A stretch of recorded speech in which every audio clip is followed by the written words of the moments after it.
Kryeprokurori i Prokurorisë Themelore në Prizren Petrit Kryeziu ka folur për aksionin e gjë që është kryer gjatë ditës, si dhe për dyshimet për keqpërdorim në Byron Kosovare të Sigurimeve. Prokuroria thot se janë arrestuar 39 persona të dyshuar, janë sekuestruar mbi 1.043.000 euro në xhirologari bankare, të holla kesh mbi 23.000, ari, aksesor, ordore, 2 armë zjarri, pajisje elektronike, kontrata dhe ujdi. Cak i hetimeve, në mesin e hetimeve pra janë ish drejtori ekzekutiv i BKS-s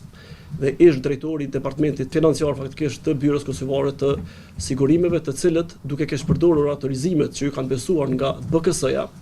ju kanë mundësuar personave të ndryshëm, përmes personave të ndryshëm dhe vetvetes që të bartin transaksione të ndryshme,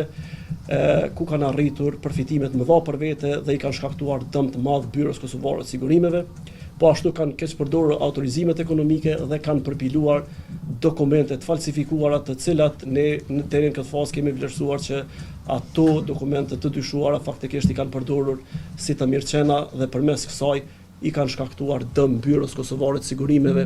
në vlerë prej 1.043.000 euro. Sipas kryeprokurorit Kryeziu, deri në këtë fazë janë siguruar 166 transaksione të dyshimta. Në mesin e tyne, 25 transaksione kanë të bëjnë me 12 persona, me cilët kanë arritur ujdi fiktive jashtëgjyqësore, po ashtu kanë aplikuar edhe 141 transaksione tjera të persona të ndryshëm pa asnjë dokument të vetëm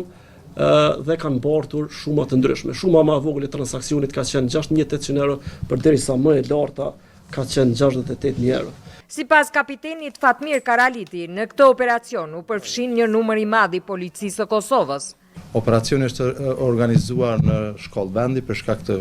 shpërndarjes së personave të dyshuar. Ky operacion ka përfshi angazhimin e numrit të madh të zyrtarëve policor,